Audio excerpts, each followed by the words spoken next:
பிரபல சீரியல் நடிகை ஃபரீனா ஆசாத் ஜனநாயகன் படம் எங்களுக்கு தேவையில்லை அப்படின்ற மாதிரி ரொம்பவே காட்டமா தங்களுடைய எதிர்ப்பை ஜனநாயகன் படத்து மேல தெரிவிச்சிருக்காங்க. உங்கள் சத்யாவில் இப்பொழுது ஆடி அதிரடி தள்ளுபடி. நாளை ஜூலை 23 முதலமைச்சர் விஜய் அவருடைய கடைசி திரைப்படமான ஜனநாயகன் திரைப்படம் ரிலீஸ் ஆக இருக்குது. இந்த படத்தோடைய ஸ்பெஷல் ஸ்கிரீனிங்கை ஏஜி சினிமா தியேட்டர்ல போடுறதுக்காக ஃபரீனா ஆசாத் நடிகையை பார்த்தீங்கன்னா அந்த தியேட்டருக்காரங்க கூப்பிட்டுருக்காங்க, இன்விடேஷன் கொடுத்துருக்காங்க.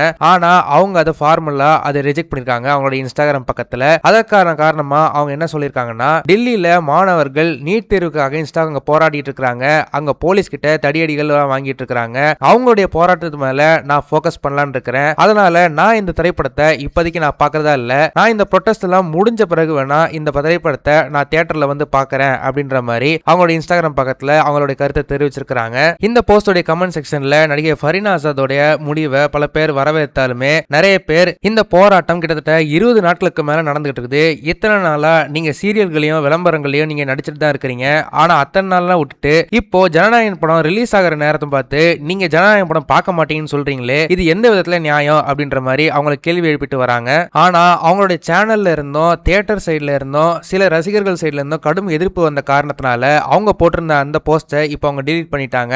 ஆனாலும் நான் என்னுடைய முடிவை மாத்திக்க மாட்டேன், நான் இந்த ப்ரொடெஸ்ட் முடிஞ்சதுக்கு அப்புறம் நான் படம் பார்த்துக்கிறேன் அப்படின்னு அவங்க தெளிவா சொல்லிட்டாங்க. ஆனா தற்போதைய நிலவரப்படி முதலமைச்சர் விஜய் அவர்களே தன்னுடைய எக்ஸ் பேஜ்ல மத்திய அரசு மாணவர்கள் மேல தாக்குதல் நடத்தி இருக்கிறாங்க அவங்க ப்ரொடெஸ்ட் பண்ணதுக்கு, அதை நாங்க வன்மையா கண்டிக்கிறோம். அதே போல நம்மளுடைய எதிர்கட்சிகள் அங்க பாராளுமன்றத்துல இந்த விஷயத்தை பத்தி பேசிருக்காங்க, அவங்க சைடு நாங்க வந்துட்டு ஆதரவு தரோம் அப்படின்ற மாதிரி வந்து ட்வீட் போட்டிருந்தாரு. அந்த ட்வீட்டுமே சோஷியல் மீடியால இப்போ வைரலா ஷேர் ஆயிட்டு வருது. இந்த விஷயத்தை பார்க்கும்போது உங்களுக்கு என்ன தோணுது அப்படின்றத மறக்காம கமெண்ட் செக்ஷன்ல சொல்லுங்க. இந்த வீடியோ உங்களுக்கு பிடிச்சிருந்தா மறக்காம லைக் பண்ணுங்க, ஷேர் பண்ணுங்க. இதே மாதிரி தொடர்ந்து நிறைய இன்ட்ரெஸ்டிங்கான வீடியோஸ் பார்க்க வீ டாக்கீஸ் சேனலை சப்ஸ்கிரைப் பண்ணுங்க.